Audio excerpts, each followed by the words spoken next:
Welcome to the Barcast podcast for another edition in 2024. I am Salt. And I'm George. And we are here to tell you all about Big Bar 2024 is going on July 6th. July 6th, Peg Farm. Peg Farm. And we've got lots of events to look forward to on the 6th. Everything happening in one day. We've got your singles, we've got your corporate, we've got your open wave, and we've got your competitive team event. And today, we're going to let them break them down. Yeah, because I think there are persons out there who are training who ain't really sure which event they should do. People who haven't even started training yet, they've been watching the bar page for a while. They're trying to figure out how they get involved, which is the best event for me and my friends.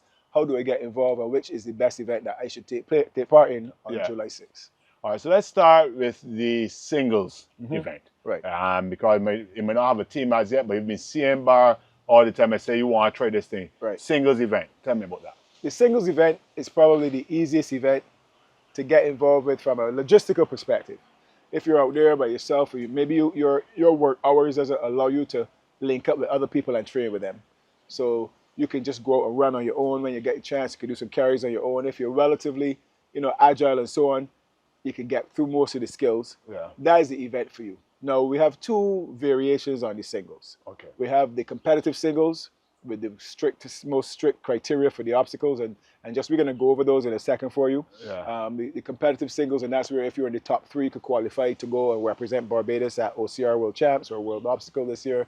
Top 3 male and female will get to go to that event as well. So you could just say, look, I feel like I could beat all them men. I ain't really care. I'm in training for 6 months. Yeah.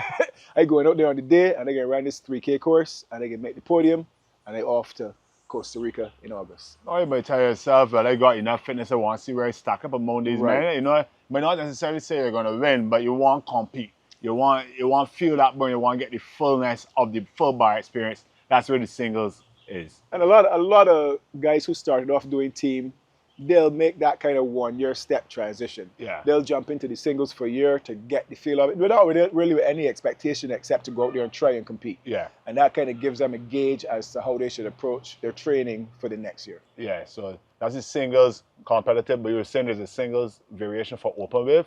Yes. It's news to me, guys. I didn't even know this. Well, you see, this even from last year. Yeah. The open wave criteria changed where you could run as an individual or you could run with a team of any size, right? Yeah. So this is kind of following the format that, kind of Spartan and bigger brands in obstacle racing do for their open wave. Right. Their open wave might be 4,000 competitors. Right. And in the midst of that, you have guys who are running on their own. You have families running together. You have a lot of ex-Army guys who are running with their platoon or their regiment. And you have corporate running together and so on. So you could go and you could run it on your own if you feel you could get through all the obstacles by yourself. And maybe you feel, you know what, I ain't really about the competitive event because I haven't had much time to prepare, but I still want to go out there and have fun on the obstacles. Okay. So you go and you do it by yourself, or you gather a few buddies from your neighborhood, from your football team, from your basketball team, from your gym, and go out with it. 3, 5, 10, 15, run the course together. That's the open wave. Okay, let's actually dedicate this segment then to open wave. Right. Who should be looking to enter open wave? I did not know you can enter it as a single. Absolutely. I thought it was always teams. No, previously it had always been teams, and that was why we changed the criteria a little bit last year. I know you would never do no open wave, so you wouldn't know. Yeah. But the thing about open wave was that there were always persons who may not have been as proficient on the obstacles, who needed a little bit of help, or who just weren't really about that competitive mindset, but just want to go out there and have fun. Express their fitness. And express their fitness, yeah. And so the open wave was created for that individual. Man, I saw them is train all year round. I can't really compete with them, but I would still like to do bar and have fun with it. And this is the open wave. And last year we saw that was actually the event that had the most overseas participation. Oh, right. People dipping the toe into the water to see what it is like, and just not having that much of an expectation, so let's come out and express the fitness. We had tourists on the island who picked it up from the social media and thought, I do some obstacle racing back home, or I do some ninja back home, or I'm relatively fit. Let me go and try this thing. Yeah. And again, if they were at home in the competitive event, they might not have wanted to put their pride on the line, as it were, in a serious competitive event. But you're on holiday, you want to have some fun. Let's try out this thing. And most of the competitors we had from Wales, from England. We had some from the States, we had some from Venezuela, we had some from Canada.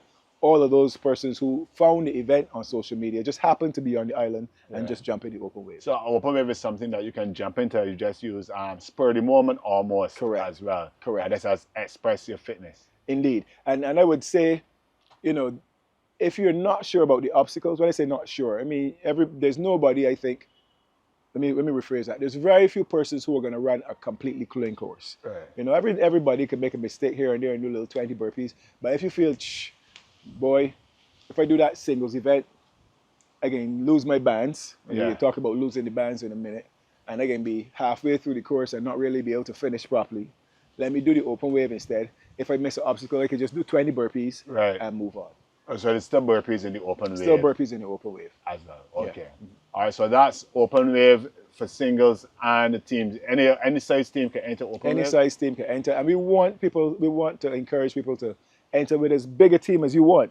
Now, obviously, we're kind of jumping all over the place, but the distinction between the corporate and the open wave is meant to be that for the corporate, everybody comes from the same company. Right. Right? But in the open wave, you don't really have any kind of constraints at all. You could pick somebody from the neighborhood and another person from work, somebody else from the sports team, somebody you meet on the day. Let me run this thing together. Yeah. And enjoy the event. For me, about open wave is that, sorry to say this on the podcast, but it opens a little bit of a door for some guerrilla marketing. So that if you got a crew, let's say from your gym or from your workplace or your football team, I want to look upon it because you don't get a shirt from bar. You just get to come in your own outfit. Exactly. You're going to get coverage. Absolutely, because we know what it's like, because there's nothing else like bar on the island. The closest thing obviously is Ninja. Yeah. People are snapping and they're putting it on their socials. So you're going to be in somebody's snap if you don't put up your own. Yeah. So that's the way to get your brand out there across the social media as well. You know, we are very proud of our 75 or so 100 followers on the bar page. I know there's a lot of individuals out there with more than that, but we never bought a follower. We gained there. And we never paid a penny for a follower yet. This is all organic reach. So we think that, you know, if you could get some exposure on the social, you can definitely get some people to see your logo on the day. Speaking of people seeing your logo, let's talk corporate. Right. Now, the corporate came about as a means of giving back to our main sponsors in the beginning. You know, so we wanted to say, like you guys are going to support the event. We're going to help you create an event that is going to help to build morale. It's going to help to bring some team building within your organizations and some camaraderie and so on. So organizations then, teams of 4, 2 male, 2 female, compete to be the fittest team in Barbados. And, you know, we've seen a few different teams over the years winning the corporate event. We've had CIBC over the years. Last year it was Beyond Limits. And so on. But it really is for you to get your people within your organization who might otherwise not spend much time together, but who need to work as a team to come together and do something that will bring them together over the event. It's really speaking to like management and HR. What we have seen in the past is teams of people who never had to work together, never had to share responsibility in the office, having then to come together and represent the company at bar. And we see the camaraderie building. We see then their actual chemistry between each other. And we've been told that it helps when they get back to the office, because now when you've been through bar with this person, you have a special relationship with it. A little bit harder to follow with that body then. and obviously Republic Bank was a corporate sponsor for many years. And we saw all the different layers within the office. We had from upper management to middle management to line staff, all competing together for Republic Bank and representing on the day as well. So big shout out to Republic Bank. No longer our title sponsor for the corporate event, but we're still grateful for all the years you supported us. And looking forward to y'all guys bringing a team too. Yes, we've seen 1 or 2 of them actually training already. Oh, really? Yeah, one Saturday we were at PEG doing Rock Up and we saw they were out there already training. So good luck to you guys and all the other corporate teams as well. So tell me now quickly about who should enter corporate. We know which company, every company in Barbados should enter corporate. They need to get your fittest body in the company or what? Yeah, I think the goal for corporate is very different to the goal for the other competitions. We give one prize. There's no real podium. You'll get your picture taken, but there's only one prize for the corporate, because the real aim of corporate is to give companies and organizations an opportunity to bring their people together and do something that is challenging together. With a view that coming out of this challenging circumstance, it brings them together as a team, fosters better communication, fosters better morale within the office. So if those are goals that you want for your organization, enter your team in corporate. There's one full training block left if you just want to familiarize yourself with the obstacles. But I honestly don't even think that matters. Yeah. Only if you're really trying to go out there and win. But there's so many other benefits to be gained from the event just by being a part of it. And you get to learn your colleagues. You get gain a respect for them as well. Or not. or not. Some people Right. I work with them if I can. But you get to know people, and it's a different environment to the inside the office or to you're actually in the outdoors. Correct. And behind this thing, and you get a task, and you and your workmates get to solve that task together. I think that's one of the beauties of the corporate. Yeah. Right.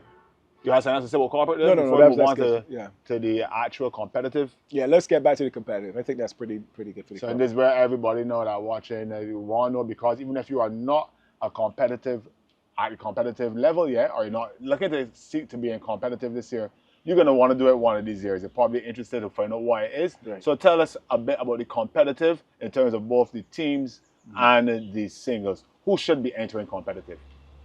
So, I don't like to tell people don't do competitive because they ain't fit enough or they don't know the obstacles or whatever, because I also find that the event and the adrenaline of the event helps people to rise to the occasion sometimes. And people come out there and surprise themselves. We've seen it, Yeah, several so times. if you're an individual, you like competition, that's fun for you, and you've got a relative degree of fitness, so you either think that you can compete or you just want to see where you are, do the competitive, do the individual competitive.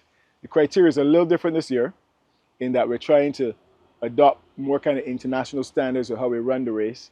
Same 20 obstacles.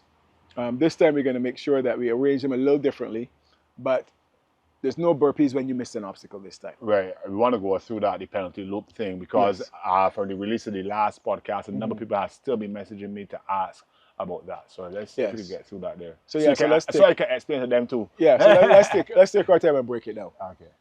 Basically, you have 3 chances to miss an obstacle. Right. Because you start the race with 3 bands. 3 bands. Okay. So now, the first thing is that it's a lot easier on the volunteers, because the criteria is you start here, you finish there by hitting the bell. So that's much easier for a volunteer to see. They ain't gonna judge anything. They ain't gonna judge burpees, and they ain't gonna try to count 20 burpees for 5 people who missed the same obstacle at the same time. Once you miss the bell, they cut one of the bands. That's 1 chance done. Yeah.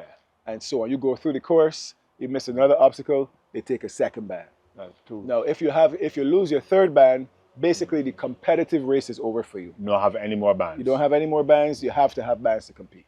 So the race is over for you. Now we will allow you to run through the rest of the course and play on the obstacles and so on, but you don't finish your competitive race. You don't have a chance. You don't have a chance to get on the podium or no. Exactly. Right, okay. Right? So the rules say you have to get to the last obstacle with at least 1 band intact. You at least got 1. You have to get at least 1 band intact. And once you complete that last obstacle, and that last obstacle is written, the rules say that last obstacle should be something that's visually impactful and has a relatively high degree of difficulty. Right? So I think they've written it so that it's possible that you get to that last obstacle and you can lose your band on that last obstacle. Right. And if you lose your band, that's it. That's it for you. Yeah. Right.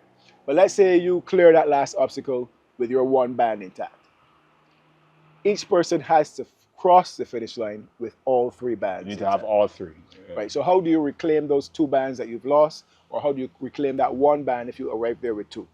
You reclaim that band by running a penalty loop for each band that you need to reclaim. It's either going to be 1 or 2 penalty loops. It's either going to be 1 or 2 penalty loops. Yeah, because if you lost all 3 bands, you're out. You're right. correct. So, And they want the penalty loop. They want it to be a course that is written so it's biased towards obstacle proficiency.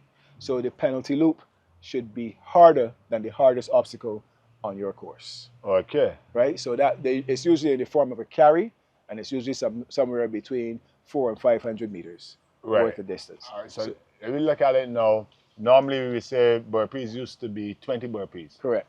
And people would probably knock out the burpees in a minute or less. Right. All right. So now we're doing a penalty loop about 400 meters. Probably a carry is going to be a little bit more challenging then, because a 400 meter carry with a sandbag, looking at 2 It's looking like minutes. 2 minutes, right? And exactly. And I don't think, apart from maybe spider web, Yeah. There are very few obstacles on the course that's going to take you over 2 minutes. Yeah. You know, the only thing that might take you over 2 minutes is if you stick up and stop, man. Yeah. You know, Literally a panic attack or something like correct. that. Yeah. But outside of that, the actual completion of the obstacle shouldn't take people much longer than 2 minutes. And to be fair, like the one we did the Spider Web last year, it only felt long, but in timing it and watching back the videos, I realized that guys were on and off of that in less than a minute. Yeah. So now the course is biased towards those athletes who have a high degree of obstacle proficiency, as it should be. Yeah. You know, so you don't have, it's not just the fastest runner and the guy who could do the burpees the fastest. Yeah. But it's an obstacle course race, so it's the best obstacle athlete who is now the favorite to win the race. I don't want to speak on the term, but it also eliminates the prospect of people that's doing ugly burpees. Right. But not only, again, you know, if you, it has to be repeatable, it has to be reproducible for it to be the same thing, right? And today, you hardly see anybody standing up and extending the hips on burpees. Yeah. You don't see nobody jumping and clapping over their head. Yeah. And a lot of the time, you know, we're very grateful to our volunteers, but a lot of the time the volunteers aren't. We don't have enough people who are doing the sport and who are training the sport to use as volunteers. We always have to pull in volunteers from university, from Urdeston, from community college, and so on. And while they might have a sense of it, they're not really immersed in it. Right. So we might look at a burpee and say, nah, that's a no rep. But for them, it looks like a burpee. The body went up and the ground, they stand back up. Yeah. Right? So unless all the athletes are doing burpees exactly the same way, and each burpee they're doing is exactly the same, then there's too much variability in the race for my likings. And we've been trying to get rid of burpees for the longest time. Yeah. So I think this will get us something that everybody can feel is fair, it's equal for everybody. So now all we got to do is focus on getting through the obstacles. And that is for singles. That's for singles. Loops out because I never had burpees in the competitive teams, which is what we're going to get to next. Right. So in the competitive teams, there's no penalty loops and there's no burpees because there's no missing obstacles. Right. Every obstacle is must complete according to the criteria. Yeah. And that's why I think the team event has given us so much drama and so much excitement over the last X number of years because teams just go there and they're just fighting to get through. You can have multiple attempts, but you have to get through this obstacle if you're going to move on to the next one. And that's when I remember even in the days of PEG, which we are back at PEG again this year, July 6th, you coming back onto PEG from the forest and hearing the crowds around the different obstacles, whether it be the lower traverse or the slick wall, and you can tell us, all right, a team sticker, and that'll give you that. The oohs and the ahs. After time you come back on, people tell you, oh, this team here stick up with lower traverse, it's still got a chance, right? So all that kind of stuff adds, as you said, to the drama of it. Yeah, and it makes it so, I think it makes it so that you can't predict who's going to really race. Yeah. You know, even though there's the team that on paper is the most skilled or the fastest, it still brings in that element of on the day luck. Something happens on the day which opens up the race. Because otherwise, you know, 3 teams will enter this race every year. Because you would say, all right, these 3 teams are going to win, nobody else is going to enter. But everybody knows that teams can stick up. No matter how good they look, there's a chance that they can stick up. And if we don't stick up and we run our best race, we have a chance to beat them and be on the podium. And because anything can happen because it is must complete. So something like an obstacle like, let's say the Gibbons. Right. Or the Viking table that everybody does not necessarily always have. Right. It makes it very, very dramatic and true. Whereas a man can do burpees or run a penalty loop in the singles. So who should be looking to enter competitive teams then? I think everybody who does the singles should come back and do the competitive teams, honestly. And the additional people who do the competitive teams are those persons who are quite fit, and maybe they just prefer being in a team sport. And also maybe there's 1 or 2 obstacles that I'm not 100% comfortable with, and I know that if I'm on a team with so according to the obstacle criteria, as a group we can accomplish this. As a group we can accomplish So I think basically anybody who's wanting to do a competitive event in bar this year should consider doing the team as well as the individual based on their fitness level. And both of them are on the same day, though? Both of them on the same day, but they're going to be spread wide enough that you have a chance to recover. And we know that you guys can do it. We've done it before. Yeah. When we started bar, it was a 1-day event. And you come and you see, it's not unusual in sport to see a semi-final in the morning and a final later on. In fact, a lot of times these events are two hours apart, right? Yeah. So we're going to give you more than 2 hours, though. We definitely have more than... Yeah, we're going to spread out the event for you so that one is before lunch, then we have, the corporate, so your open waves and stuff in between, and then the team comes back in the evening to culminate the events. We're keeping it for the competitive 3 team members? Yes, the 3 team members over 5K. I think that format worked really well for us last year. It's very fast. It's very interesting to watch. And more than that, when we had the 10K format with 4 athletes, a lot of time the spectators didn't see half the race. Yeah. Because in order to try and find that 10K, you had to go far off peg or wherever the race was held. Now the spectators can follow the entire event. They're engaged for the whole time. The race is over within an hour. Yeah. Because remember, we'd have sometimes in that team 10K where we had to pull people off the course. The sun would be setting. Yeah, it was just so long. And that's good. Some people like the challenge and so on. But from a spectator perspective, we need it to be a little bit more condensed. So the 3 people over 5K is going to be the event this year again. Okay, you mentioned it earlier. I just want to get to this here quickly for anybody who's interested and can take advantage of this. You might notice a little bit of a sheen on my face, and that's because every time we come down to Surfside to record these podcasts, any obstacle that George has up on the rig, I take advantage of, even in my podcast close. And the blocks are still existent and open. There's still chances for people to come down here and get some obstacle proficiency. So tell us about the blocks. Yeah, the blocks run in 4-week cycles. By the time this podcast comes out, we'll be coming on towards the end of the second block. But I would say if you're really interested, especially competitive, don't wait till the next block starts in June. Just come and drop in on some of the sessions. Whether you don't want to pay, we could prorate the block for you, but I would say the most important thing is getting your hands on those obstacles and playing with them. And right now is a good time to start too, because we're kind of transitioning from kind of the intermediate obstacles to the advanced obstacles, and even now at PEG. So right now we have 4 opportunities a week to touch the obstacles. We have the Monday session, which is a circuit training session with the obstacles incorporated, which kind of feels like the race. Yeah. We have the Wednesday session at PEG, where we're running, we're carrying, and we have a couple obstacles as well. You have the Sunday morning, which is just open obstacle practice. You just come, you ain't running, you ain't tired, you're just taking your time and working out the obstacles. And then we have another session on Wednesdays as well, where we actually have Coach Monica, who's there giving you some instruction on the obstacles, giving you some tips and pointers on how to complete them, so that when you get to the Monday class or the Saturday class or whatever, you can now really express your fitness in the session. Yeah, because I think the Wednesday session, I have never been to it, but what it does is gives people a chance to do on the obstacles before the fatigue of the Monday session. Correct, and you get more time on them as well. Because you're not doing all the conditioning exercises. It's basically 20-minute rotations for 3 obstacles or so every time. A whole 20 minutes on each obstacle. So so you can let us sign up. Remember, it's bar_race on Instagram. Send George a DM. Check out BarbadoSAdventureRace.org if you want to register for Big Bar July 6th. So that means we have, by the time this podcast comes out, at least a month to get the training in, get as many sessions in on the obstacles, on the rig, learn to climb the rope, and get your running in and just get your fitness up to par. And by July 6th, you're going to be so ready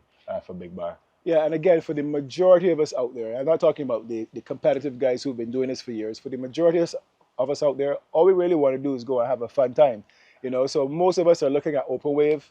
Go out, have some fun, express your fitness. Don't take it too serious. Get your friends and family and colleagues together and go out there and take part. For your companies, again, bring your people together. The goal is really to win. It's basically to do something that's going to bring your people together and build some morale and communication and camaraderie within your organization.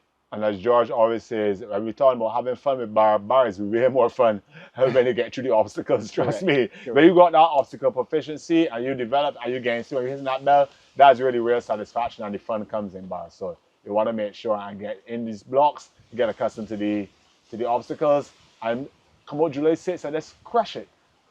Yep, I think that's it. So as you normally say, never, ever, ever stop talking about bar. This has been the Bar Podcast, another one in the can. I'm Salt. And I'm George. And we want to see you at Big Bar, July 6th, Peg Farm. See you there, whether you're competing or spectating.